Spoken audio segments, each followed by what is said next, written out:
What's up BD family, the beginning after the novel के अंदर सभी भाइयों का स्वागत है। अब तक हम लोगों ने देखा डिकेथिन के ऊपर 3 जगह पर एलेक्रियंस ने हमला कर दिया है। एक साइड पर आर्ट के फादर की डेथ हो चुकी है और दूसरी साइड पर एल्नर किंगडम को तबाह होने के लिए छोड़ दिया गया है। डिकेथिन वाले अपना पूरा का पूरा फोकस इटिस्टिन सिटी में दे रहे हैं, जहां पर शिप्स के जरिए हमला किया गया है। आर्ट भी सभी लोगों से मिलते हुए बैटल फील्ड में पहुंच जाता है, जो कि वेरे ने अपनी बर्फ की मदद से तैयार की है। आज की वीडियो की बिल्कुल ही स्टार्टिंग में अपन देखते हैं जैसे ही आर्ट अपने सोल्जर्स के बीच में लैंड होता है। आर्ट अपने सामने ऐसे सोल्जर्स को देखता है जिन्हें देखकर कोई भी बता सकता है कि इनके पास एक्सपीरियंस की काफी कमी है। इनमें से कई सारे सोल्जर्स तो सिविलियंस है और उनमें भी कई सारे लोगों की एज आर्ट के बराबर है। आर्ट इन लोगों को देख ही रहा होता है, तभी यहाँ पर वेरे की एंट्री होती है, जो कि आर्ट को देखकर स्माइल करती है और सिल्वी को पेट करती है। वेरे इन दोनों को कैंप साइड लेकर जाने लग जाती है और सोल्जर्स के बारे में इंफॉर्मेशन देती है। यहाँ पर सारे सोल्जर्स को वेव्स और फ्रैक्शंस में बांट दिया गया है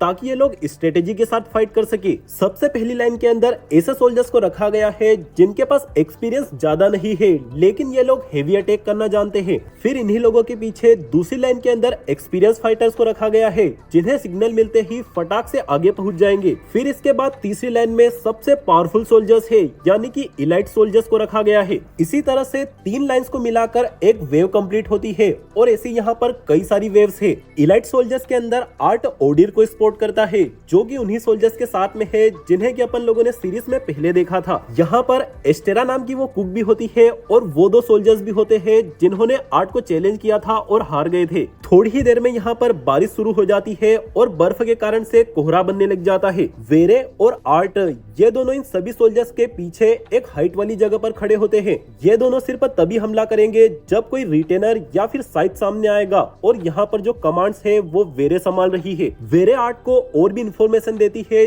जैसे कि एक्स्ट्रा सपोर्ट के लिए यहाँ पर कई सारे सिल्वर कोर के मेज मौजूद है। फिर इन लोगों को इंतजार करते हुए घंटों बीत जाते हैं और फाइनली एलेक्रियन शिप्स यहाँ पर पहुंच जाती है। तेजी से दुश्मन नीचे उतरते हैं और हॉर्न्स बजाते हुए आगे हमला शुरू कर देते हैं। डिकेथिन के सारे सोल्जर्स चौकन्ना हो जाते हैं और वेरे चिल्लाकर सभी लोगों को अटैक करने की कमांड देती है। पहली लाइन के मेजेस तेजी से आगे बढ़ते हैं और हमला शुरू कर देते हैं। बहुत जल्द सोल्जर्स की चिल्लाने की और मरने कटने की आवाज सुनाई देने लग जाती है। अब जो ये आगे वाले सोल्जर्स है, इन लोगों की फाइट कोई भी पीछे वाला नहीं देख सकता है, क्योंकि आगे काफी ज्यादा कोहरा है। आर्ट जानना चाहता है आखिर वहाँ पर क्या हो रहा है, लेकिन वहाँ से आवाजों के अलावा और कुछ नहीं सुनाई दे रहा है। आर्ट वेरे को सजेस्ट करता है क्यों न हम इस पूरे के पूरे कोहरे को हटा दे। वेरे कहती है नहीं, कोहरे से हमारा ही फायदा है, इससे दुश्मन हमारी अगली चाल का पता नहीं लगा सकता। आर्ट काफी चिंता कर रहा होता है और अपने मन में कहता है मुझे बाकी सभी और वेरे पर भरोसा करना होगा,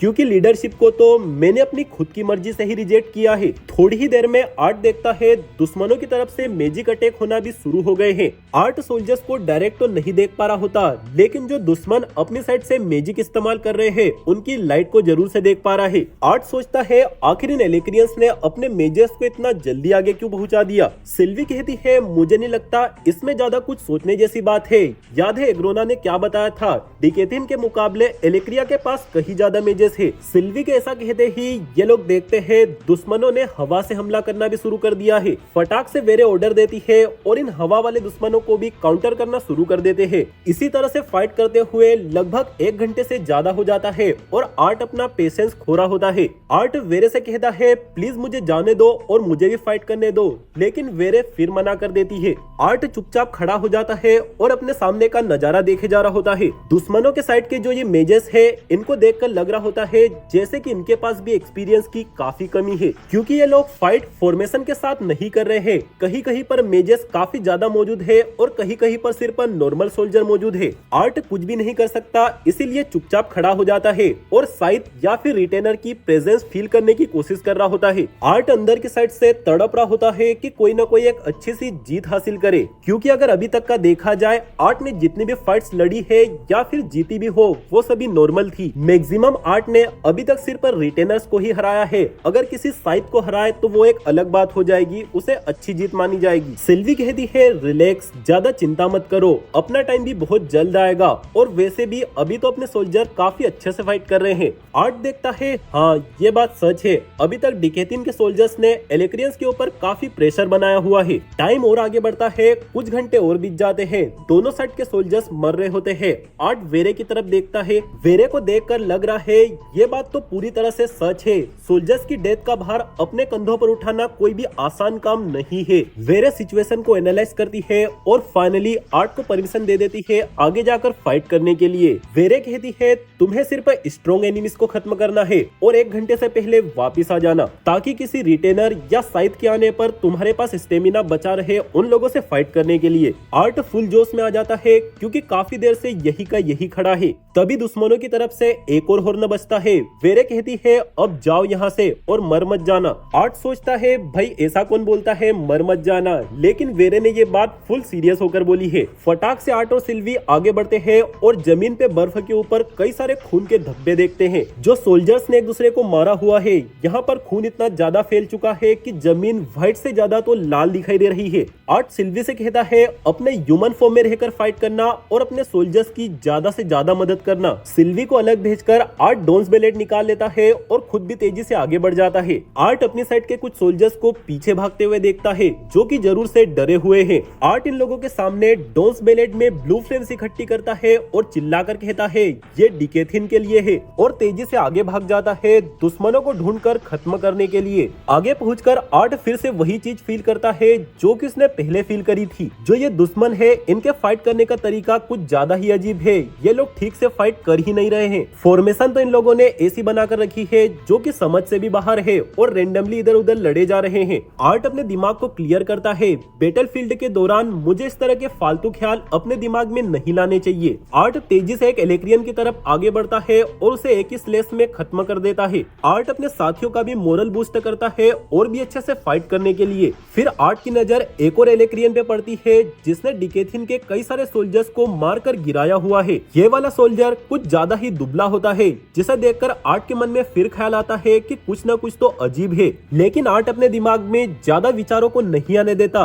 क्योंकि आर्ट जितने ज्यादा डाउट से घिरा रहेगा उतना ही आर्ट का टाइम बर्बाद होगा और डिकेथिन के सोल्जर खत्म होते जाएंगे। इस वाले सोल्जर को भी आर्ट फटाक से खत्म कर देता है और आगे बढ़ जाता है। आर्ट अपने कई सारे सोल्जर्स को मरा हुआ देखता है, किसी का सिर गायब है, किसी के हाथ पैर गायब है, जो कि देखकर आर्ट को काफी दुख हो रहा होता है। लेकिन इन बातों को साइड में रखते हुए आर्ट फाइट कंटिन्यू करता है और आर्ट का 1 घंटा कंप्लीट हो जाता है। आर्ट और सिल्वी दोनों कैंप साइड वापस आ जाते हैं और इन दोनों की आंखों में अपन आज पहली बार एक ऐसा लुक देखते हैं जो कि अपन लोगों ने कभी नहीं देखा। ये दोनों लोग डरे होते हैं, इनके डर का कारण दुश्मन या फिर उनकी ताकत बिल्कुल नहीं है। ये लोग इसलिए डरे हुए हैं क्योंकि आज की फाइट में यहाँ पर ये लोग किसी मानवबिष्ट को नहीं बल्कि इंसानों को खत्म कर रहे हैं। किसी मानवबिष्ट को खत्म करने और किसी इंसान को खत्म करने में इन बातों में जमीन आसमान का फर्क होता है। मानवबिष्ट की कोई फैमिली नहीं होती है लेकिन सोल्जर्स की जरूर से होती है।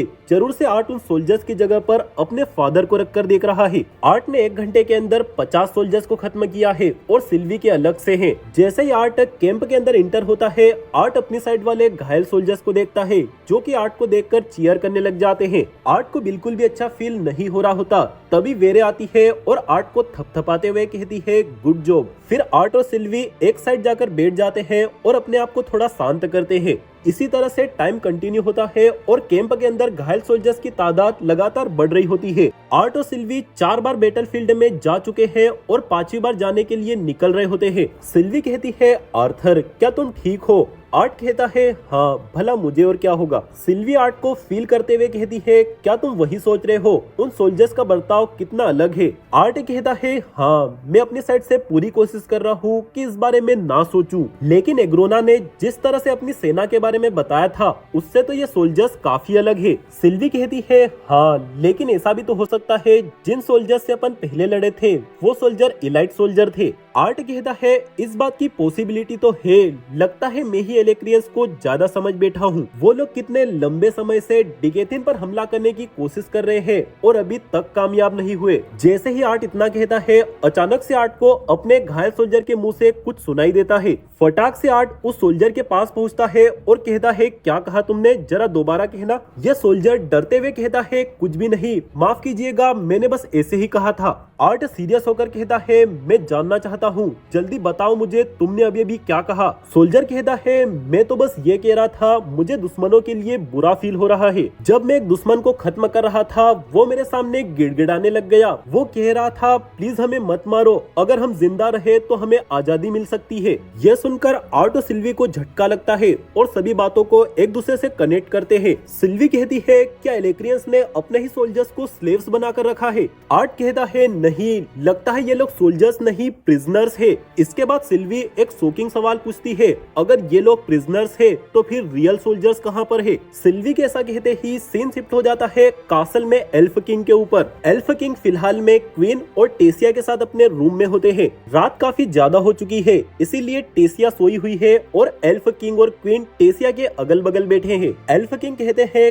काफी लंबा टाइम बीत चुका था जब से हम तीनों ने इतनी ज्यादा बातचीत की थी। एल्फ किंग अपनी जगह से उठते हैं और इतनी रात गए बाहर जाने लग जाते हैं। जब वो पीछे मुड़कर क्वीन को देखते हैं, एल्फ क्वीन काफी ज्यादा रो रही होती है। एल्फ किंग अपने रूम से बाहर निकलते हैं और बहुत धीरे कदमों के साथ आगे बढ़ते हैं। एल्फ किंग काफी ज्यादा टेंशन में और काफी ज्यादा घबराए हुए दिखते हैं, इतने ज्यादा टेंशन में कि ठीक से चल भी नहीं पा रहे होते। दीवार का सहारा लेते हुए धीरे धीरे आगे बढ़ते हैं और फिर भी ज्यादा आगे नहीं बढ़ पाते और एक जगह पर बैठ जाते हैं। एल्फ किंग के दिमाग में वो सारी बात हो रही होती है जो कि एल्फ किंग के साथ कल रात को हुई थी। सीन एक दिन पहले शिफ्ट होता है और अपन देखते हैं एल्फ किंग से रात के टाइम पर सिल्वी मिलने आई होती है। सिल्वी को देखकर एल्फ किंग के कदम पीछे हट जाते हैं क्योंकि एल्फ किंग जानते हैं ये सिल्वी नहीं है बल्कि एग्रोना है। भाई साहब दोस्तों, अब कोई भी ये मत कह देना कि एल्फ किंग ने भी डिकेथिन को धोखा दे दिया है। भाई जहाँ तक मेरा अंदाजा है, मेरे को नहीं लगता कि एल्फ किंग धोखा वगैरह दे सकते हैं। भाई सीधी सी बात है, एल्फ किंग और क्वीन ही तो है जो कि ठीक ठाक लोग हैं, क्योंकि इससे पहले ड्वार्फ्स ने भी धोखा दिया है और ह्यूमंस ने भी धोखा दिया है। खैर दोस्तों, स्टोरी में आगे बढ़ते हैं, देखते हैं क्या होता है। एग्रोना को देखकर एल्फ किंग कहते हैं अब तुम क्या चाहते हो, तुमने जैसा कहा था मैंने वैसा ही किया, लेकिन फिर भी मेरी डॉटर मरते मरते बची है। एग्रोना एक इविल टोन के साथ कहता है अगर कोई भी तुम्हारी डॉटर को टारगेट नहीं करता तो इससे तो तुम्हारी डॉटर को लगता कि वो किसी भी काम की नहीं है, और वैसे भी थोड़ा बहुत तो जरूरी था ताकि किसी को भी शक ना हो। एल्फ किंग कहते हैं जैसा तुमने कहा था, मैंने डिकेथिन के कैदियों को तुम्हारे सोल्जर्स के साथ बदल दिया, तो फिर तुम अब क्यों यहाँ आए हो। एग्रोना कहता है मैं यहाँ पर किसी दूसरे काम से आया हूँ, मैं तो बस ये जानना चाहता हूँ आखिर तुम्हारी लॉयल्टी किसके साथ है। एल्फ किंग थोड़ा गुस्से में कहते हैं ये क्या कह रहे हो तुम, डिकेथिन के कैदियों को मरने के लिए भेज देना ये अलग बात है, क्या तुम ये कहना चाहते हो मैं एल्फ किंगडम के लिए वफादार नहीं हूँ। एग्रोना कहता है मैं इस बारे में बात नहीं कर रहा हूँ, और वैसे भी तुम तो अपने लोगों को ऑलरेडी धोखा दे चुके हो, मैं तो बस ये जानना चाहता हूँ